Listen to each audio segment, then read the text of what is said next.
back again, Offstage Radio. First of all, I'm your gracious host, Chris Schnabel. First of all, I know I almost forgot to say that. Look at this shirt. Look at this shirt. The crimson chin, the bronze kneecap, Cleft the Boy Chin Wonder. You know, that's all I got to say about that. Welcome to Offstage Radio. We have a great guest coming up, Dan Cummins. He's a comedian. He has a bunch of podcasts. He's an awesome dude. Great conversation we're going to have. I'm telling you right now. Not that I already know or anything. Wink, wink, wink, wink, wink. Thank you for joining us for another episode, though. We cannot wait for you to be here. If you haven't listened to any of our past stuff, go listen to it. Okay, listen to this one, then go listen to our past stuff. Because you shouldn't be missing out on any of the fantastic interviews and content we are bringing you. None of it. You shouldn't be on any of it. We got Dan Cummins coming up next. Stay right here. This is Offstage Radio. Boom.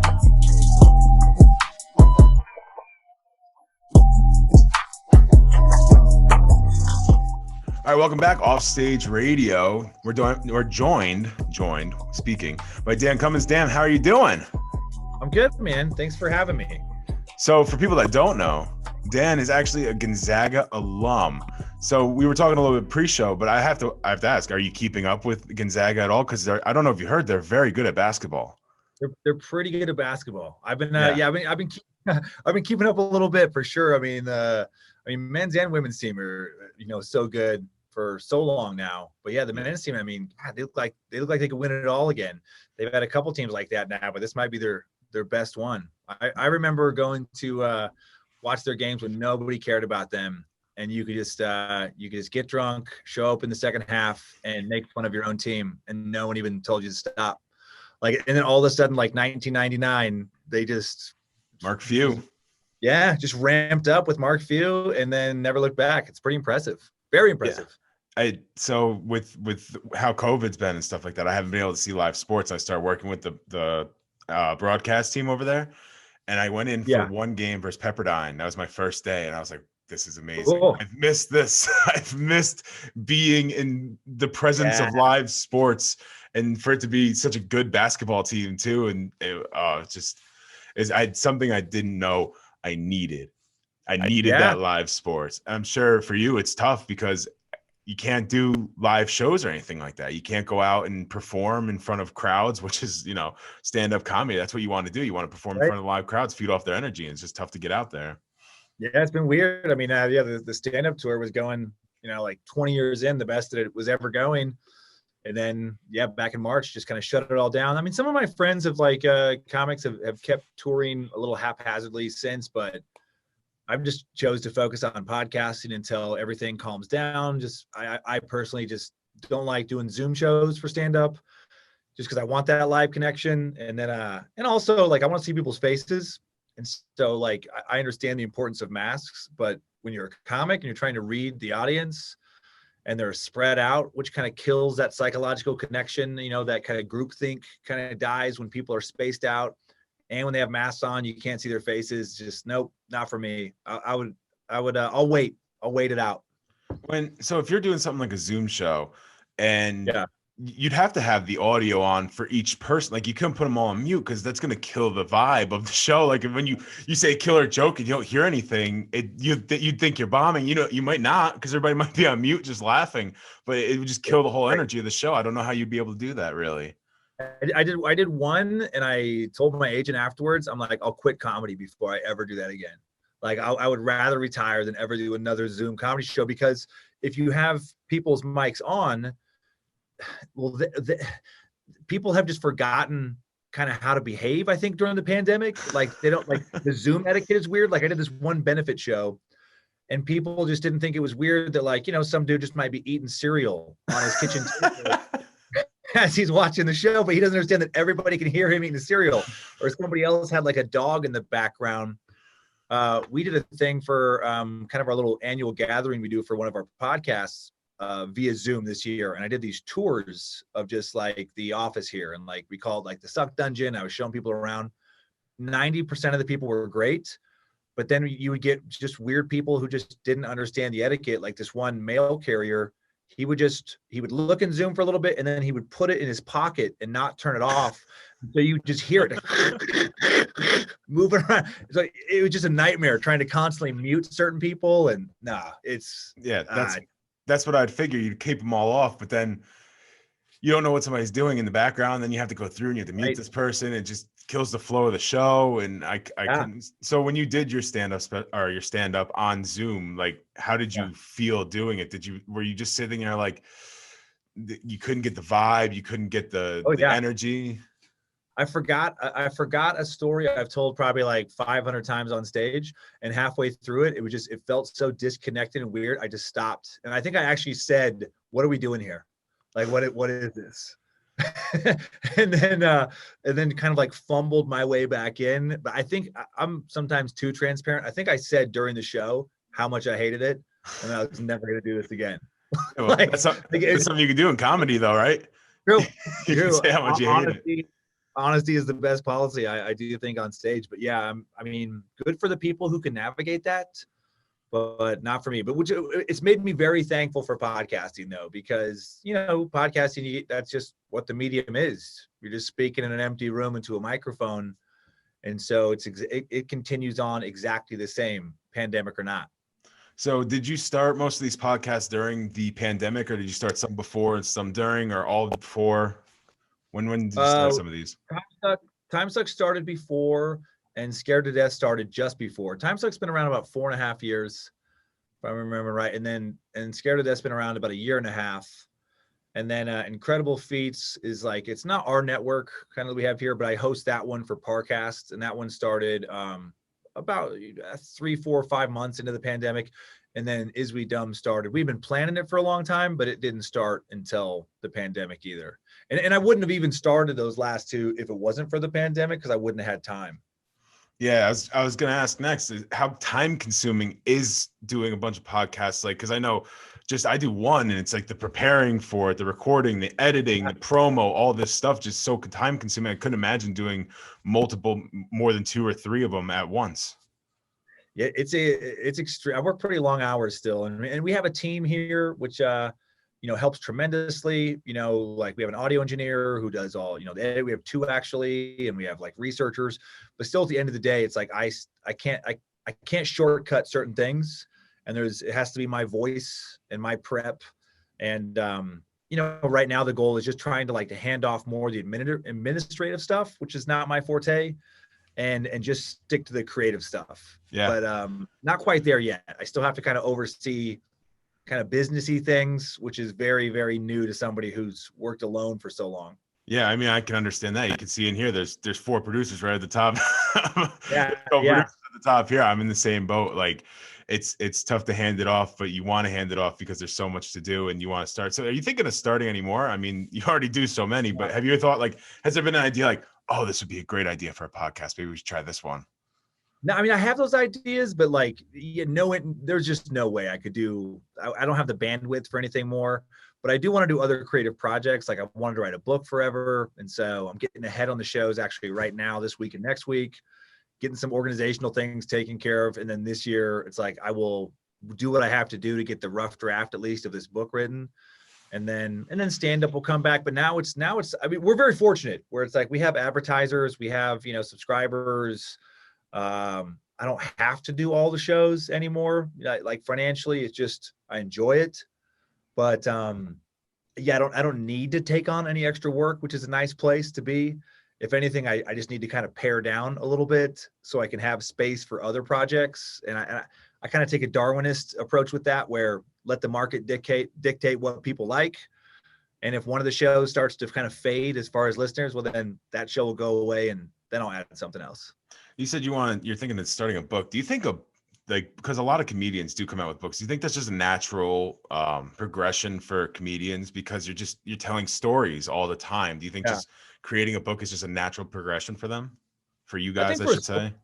We're a storyteller, comic. I mean, I think so. I mean, mine actually is not going to be comedic. It's like the horror podcast we do has gotten quite an audience, but actually writing horror is very similar than writing comedy, I think, where you're writing for an emotional reaction. You're writing to scare somebody as opposed to make somebody laugh, but there is actually similar kind of structure in both.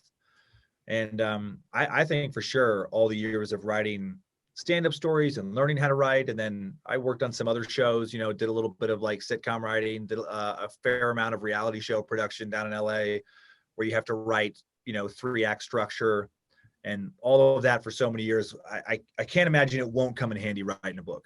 So I think it can be pretty natural progression if you have the interest. Which would you say is more difficult or more challenging to do, horror or comedy? It's hard to say. Probably, I think comedy. I mean, horror, it's like, I think the expectations are less, especially stand-up. Stand-up, the expectation is so much to have so many laughs per minute and like so many laughs in like a compact amount of time, and then, sorry about that. And then horror, I don't know, like, I mean, there's not that many, I don't think, great horror movies. I don't know. I think people kind of grade them on a curve. Like if you get scared 3 or 4 times, it's like, oh, wow, that was a really good horror movie. Yeah. Where if you laughed 3 or 4 times in a 2-hour movie, you'd be like, oh, that movie sucked. Like that was a huge waste of time. I don't think horror is as competitive as comedy is. Stand-up is brutal. I remember reading years ago this thing about Woody Allen, like why he left stand-up to go into movies. And he basically said, because stand-up is just too brutal. Like it's much easier to write a movie than it is to write an hour of quality stand-up. Yeah, and it goes back, same thing we were talking about earlier with the energy. If you go on stage and the energy's not there, people aren't going to laugh. You can kill it and people aren't going to laugh.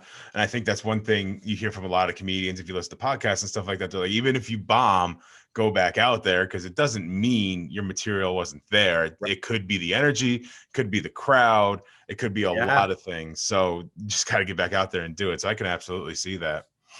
Stand-up's very fragile that way. It's dependent on so many things, which, the pandemic kind of shows that, where, you need so much to make it work. Like you can still kind of follow COVID protocols and you can still like get a movie shot. You can have people mask up.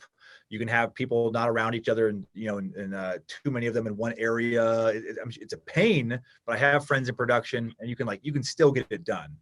Yeah. But stand-up, it affects it so dramatically that it makes it impossible. Like you simply cannot have the same show in a socially distanced, masked up room with 30% capacity than you can in a packed room where nobody's wearing masks. Like it literally is impossible. Like you can't recreate that same energy, and that energy affects the show so much because you throw out your bit, your story, your joke, whatever, and then you get a reaction back and you use that reaction for momentum into the next part of the story, the next joke. And you kill that reaction, you just kill the energy of the performance. It's like, I even think about like Dave Chappelle, I think is like the best comic working right now. And his new stuff is still brilliant, but you see the stuff he's been putting out during the pandemic, it's great compared to most people. But if you compare it to the specials he was doing pre-pandemic, it's not as tight. Like the laughs aren't as compact. The thoughts aren't as completed because they can't be. Like you have to have those shows to work out the material and you just can't do it right now. Yeah, stand-up, that's what I love about stand-up. It's such a challenge. I quick story about Dave Chappelle. I was at the show in Hartford, Connecticut when he sat on stage. Remember like the last show he did when he was he first came back and he did the comedy tour. What is it? The Funny or Die comedy tour. Oh, that's right. I forgot about that. Yes, yeah. That's right. And he went on stage and he started and he just couldn't do it. And he sat on stage for 15 minutes, smoked a cigarette and walked off. And I was at that show and it was unbelievable. Wow. But when he got on stage, he didn't even start with a joke. His energy was just so there. People thought it was a joke and everyone's laughing and laughing. And then it took about 10 minutes to be like, oh, this is like, he's just going to sit there. He's actually not going to go. But he just brings so much comedic energy with him that even when he's doing something that is not a joke, it's not part of the stand-up set, that it's funny because it's just his energy around him. Did he say why he didn't? I can't remember. It's been so long. I have a vague recollection of that story, but why didn't he perform that night? Do you remember? He said that people were heckling him. Now, I was there. Of course, I'm not front seat or anything like that. I'm not all the way up there, so I can't hear the people up there. I was way towards the back. I didn't hear much of it, but that's what he said. He said he was heckling, and it was his first show back, like after going away and coming back. It was the first show, and I think it just kind of got to him a little bit, because even somebody like Dave Chappelle, who's one of the biggest comedic geniuses of all time, can have something like that. The energy can get to him, and it doesn't matter who you are. I do remember that now, because he stopped touring for a while because of the popularity of Chappelle's show. People just wanted to yell quotes from the show at him, and they don't understand how important timing is. Like, you can't have a noisy audience, even if they're in favor of you. It's not a music show. It's not a rock show. Yeah. You can't be yelling out your favorite bit in the middle of the dude doing a bit, because it kills it. And specifically, it was that "I'm Rick James" bitch, and people would yell that at his shows over and over, and it's so distracting. Like, you can't. I mean, and I've only had like a mild taste of that, where when the podcast, especially Timesuck, started to get successful, I would go and I have all these weird characters from the show and quotes from the show.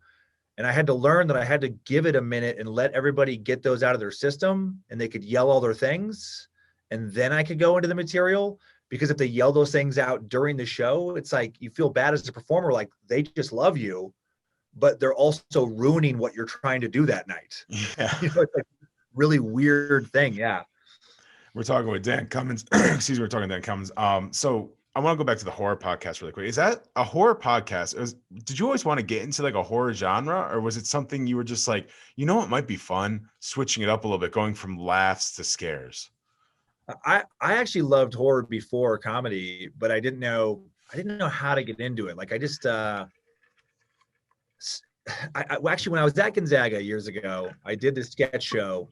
It's been long since discontinued, I think, but it was called Waiting on FM, and it was kind of like Saturday Night Live's format, but all the jokes were about stuff on campus. I did it on a whim. It was fun. I didn't think of it as a career, but I was like, oh, okay, I can do comedy. And people had told me I was funny or whatever.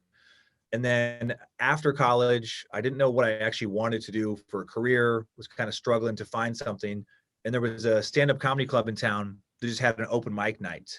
Like, if there would have been a horror writing workshop that I would have stumbled across, as opposed to a stand-up open mic, I might have gone a completely different path. But that was the path available to me, kind of still living in Spokane. It was fun. I enjoyed it. But I also enjoyed music a lot. We had our silly little band, we'd play parties. Enjoyed horror. So, like, as a kid, I was into Stephen King long before I was into Eddie Murphy or any kind of funny people. And so it's kind of been in the background the whole time I've been doing comedy, but I just never had. Once I started doing it and started working, it was like, okay, this is how I'm paying my bills now. I enjoy it. It didn't make sense to try to write a horror book in the middle of that. But then once I got a podcast that allowed me to do a lot of different topics, and I did a few scarier topics, and the feedback was really good on those. And I was like, oh, okay, people enjoy having me tell a scary tale. And I enjoy hearing one. I enjoy telling one. And so that's when I started to think, like, well, what if I launched a horror podcast? And then I didn't know if it would work. And then I thought, well, if I can launch a horror podcast, if I can make it work, then it would be fun to write a novel where I actually have an audience to kind of present it to. Otherwise, I'm just like, this comic just randomly throwing a horror book on Amazon that it would just feel like such a weird, vanity project, left her, why are you even doing this? So people would think no, that's not the same guy. Right. So I had to go through a series of steps to kind of make sure that I worked out kind of in that world, that I had what it took to tell those stories. And we got a pretty, decent following now on the horror podcast. So I don't know, it just feels like it feels like it makes sense that I'm not and I work so many hours, it would be hard to justify taking on an additional passion project that would potentially make no money and, not spend time with my kids because I was working on my, my horror novel. It would remind me of this old episode of Friends when Ross is working on his music and he's just playing the keyboard on the stairs and nobody cares. It's like, I don't want to do it that way. You pulled what we like to call a reverse Monsters Inc. You didn't go from scares to laughs. You went from laughs to scares. And trust me, we see it all the time. They're called the reverse Monsters Inc. Very common. So actually, randomly, Jordan Peele inspired me too. The guy, he was such with the funny sketch comic. And then when he went into horror and did so well at it, I was like, oh, okay, I'm not crazy. You can do both. I found that very inspiring. Get Out was an unbelievably good movie. Yep. So good. and both endings were great. I know they redid the ending for theaters because they said, what do you say? The original ending's a little too real. people wouldn't have been with it, but both endings were great. Both endings are absolutely great. And the next one he did, I think it was Us. Yeah. The doppelganger kind of situation. I like that even more as far as just a scary movie. But yeah, no, he's fantastic. Yeah, it's funny to think about it because then you look back at like Key and Peele, or he's on Big Mouth, and it's like he is not the horror guy on Big Mouth at all. Like, right. I love it, but it is the same kind of. It comes from the same place, just learning how to tell a story, and you can make it comedic, you can make it horror, you can do horror, you can make it, you can do drama. There's been a lot of comments I think about Robin Williams. I always liked his dramatic roles better than his comedic ones. Yeah, and he was another fantastic actor. I mean, it's funny, you see him in if you saw him in the comedy first, which most people did, unless you saw him later in life, it's like, oh, he can't do the serious roles, and you're like, wow, like this guy's just a good actor. We were talking before off air, before you got here, about Chris Farley.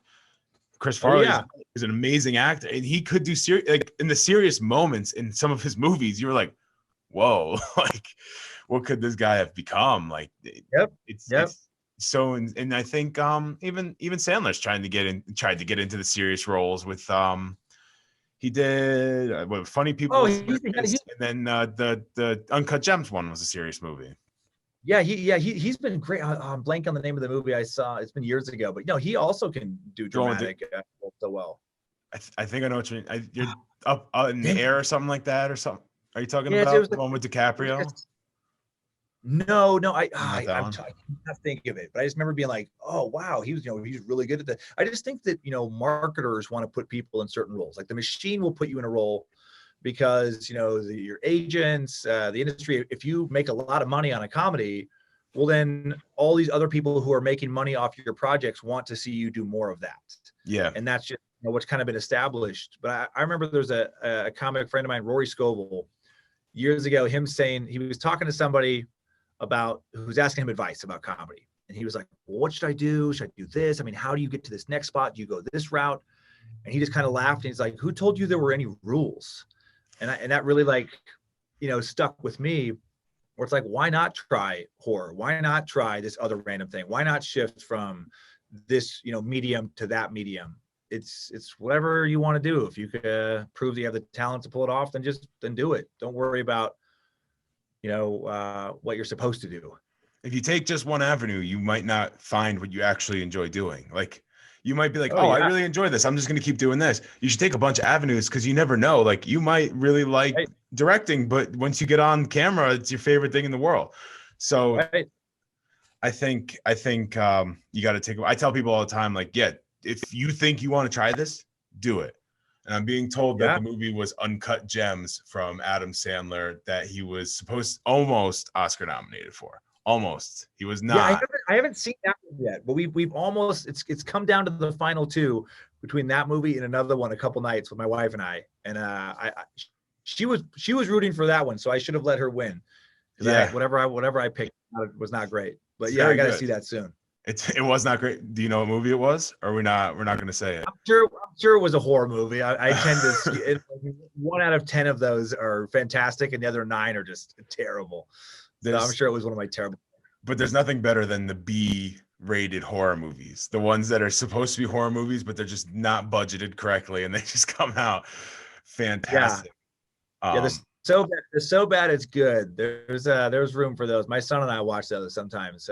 We watched Garbage Pail Kids a while back, where you just watch in awe of, like, how was this made? Who said yes to anything? Who passed this along?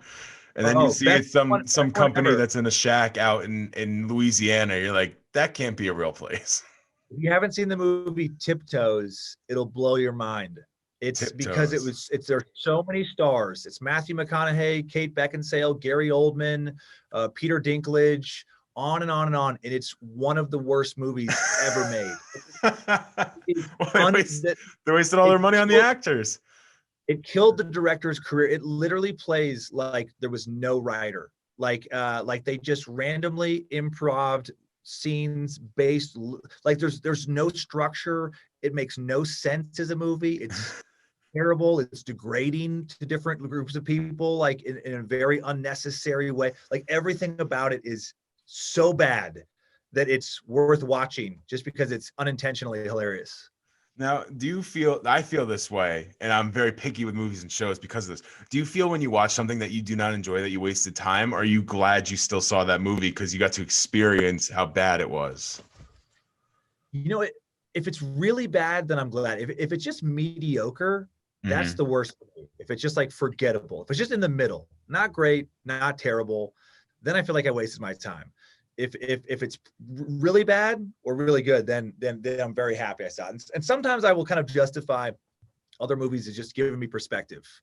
This movie makes me appreciate better movies, you know, by just being kind of eh.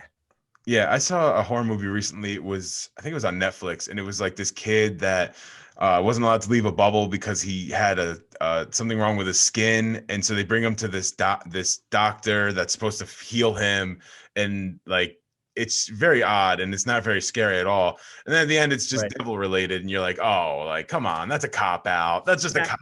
Yeah.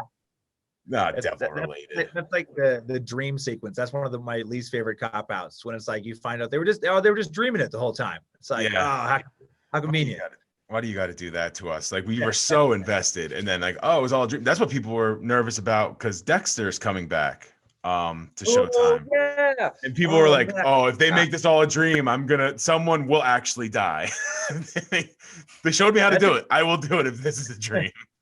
That's an interesting series where Dexter, I've told a variety of friends this, it's like, it was one of my favorite series and one of the worst endings I have ever seen a series have on television. Like I was angry. And I'm usually pretty easy on critiquing like most shows. If I like, I'll give them a pass. I'm like, well, it's hard to make a show. You know, maybe I set my expectations too high. But with the ending of Dexter, I was furious. So bad. I was like, why would you do that? Why would you had such a great run. Why would you throw it away with the last episode? It was so stupid. Spoiler for anybody that hasn't seen it, because I got to say it. The final episode ruins season 8. But if you watch it without the last episode, season 8's not bad. But it's so bad because of it. Except that episode. It's like yeah, and again, like spoiler alert, I'm like, what? He just washes up in this logging town. Like, are you serious? Well, they got to bring the show back somehow, right? I guess that's what they were doing. They were leaving that open. I think they could have done it in a better way, but I think so too. There was an original ending because I guess the writers only went through season 4, which obviously the first 4 seasons are fantastic. Season 4 is probably the best season of the entire series. Is that Lithgow? Yeah, that's what that's season 4. It's probably the best one in the entire series. But the original ending from those writers was completely different. He was supposed to be like on the run and he was getting chased down, and it's like a super serious scene, and then it just kind of cuts. And it opens back up with like the beginning where he wakes up and you see him and stuff, and the music's playing, and he's thinking about like, oh, like he's like zooming back. You see all the people that he's murdered. He's like thinking like, you know, like you think he got away, and he's like talking to himself and zooming back, and eventually goes all the way back, and he's actually in the electric chair, and they caught him. Oh, that's awesome. Yeah. Well, you know what happens with those shows? Money is almost always the reason they get ruined, where the writers will have like a 5-season arc or whatever it is. And that's what makes Breaking Bad so special. And like The Wire so special is like those shows, they were just like, nope, this is what it's going to be, period. We're done. And they just walked away, and they left a lot of money on the table to do so. But usually they won't do that. Usually it's like, okay, we have a 5-season arc, but then 5th season, the ratings are great. And they're like, oh man, we could make so much more money if we did this for 3 more years. And then they just kind of cobble together Simpsons. Yeah.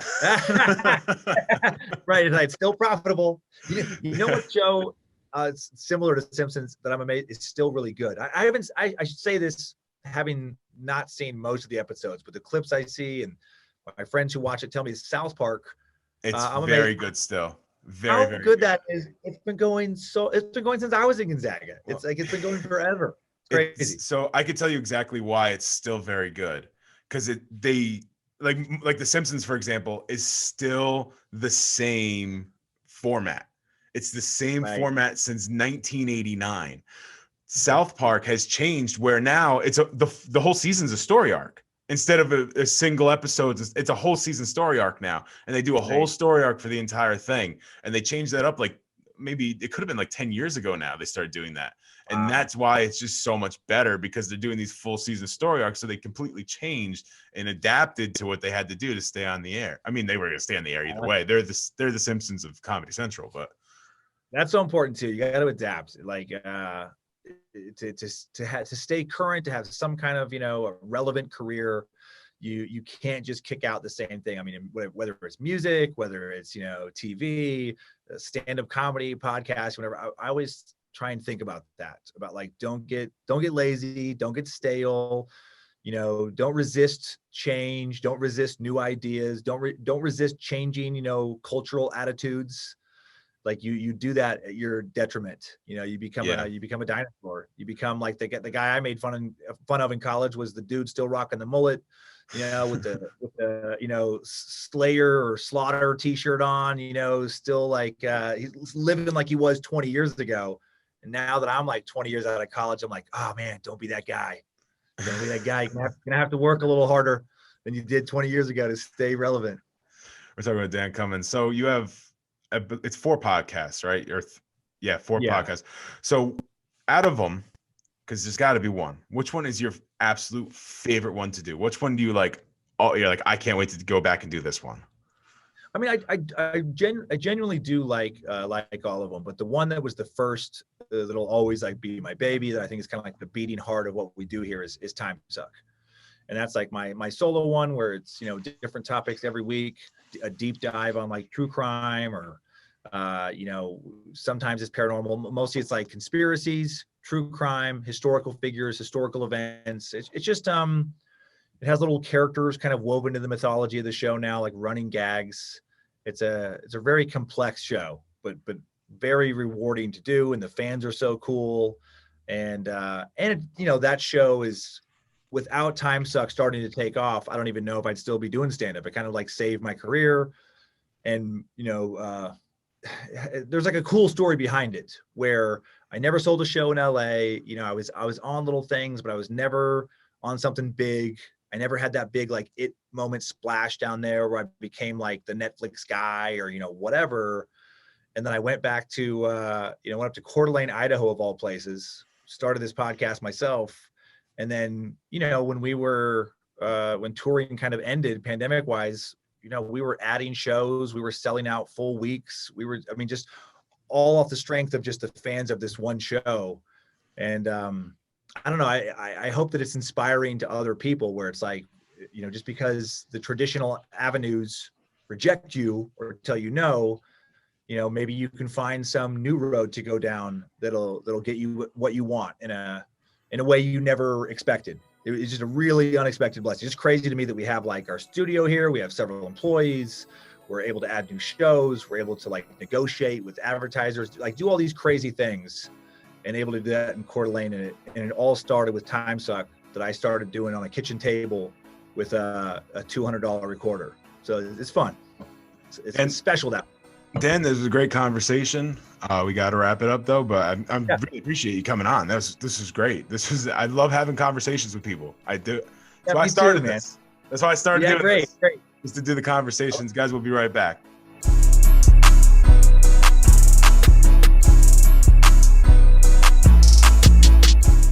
I may have said the greatest line I've ever said in this here interview. When I told him that he did a Reverse Monsters Inc. off the top of the dome, man, that was fantastic. I don't care if you're like, oh, he's saying it. No, it was fantastic. That was top-notch stuff. Top-notch. Like, if this is the notch, like, and this is the top of it, that's where that sits, because it was the top-notch stuff, okay? That was fantastic. Dan Cummins is on everything. It's Dan Cummins on Instagram. I don't know if it's Dan Cummins or Dan Cummins. You know what? I was gonna replay this. Let's look at it right now. It's Dan Cummins Comedy on Instagram. You can go follow him, and you can go to all of his podcasts there. You can find dancummins.tv. You can find all the podcasts as well. You want to find us, you said? Is that what you were saying? Oh, sorry, I didn't hear you there. So if you want to find us on Instagram, we are off.stage.radio. On Twitter, we are offstage radio. On Facebook, we are at facebook.com/offstageradio. And then you can also go to Schnabel Productions. That's SCHNABEL Productions.com/offstageradio. You can like, you can subscribe, you can find everything you want there. That's where we'll be. So go over there, follow us. Then you get all the great content we've done. You get all the great content we're doing. And it all comes together in one perfect stew. I don't know if stew is the right word, but it doesn't matter. It doesn't matter because we're finishing up anyway, and you're going to leave anyway. You probably already left. And if you didn't, thank you for staying around and listening to my great voice. Thank you for joining us. We'll be back again next week. We have some great guests coming up. You do not want to miss these. We want to thank Dan Cummins for coming on. We want to thank you for listening. Make sure you wear your mask, and we'll see you later. Later. Bye.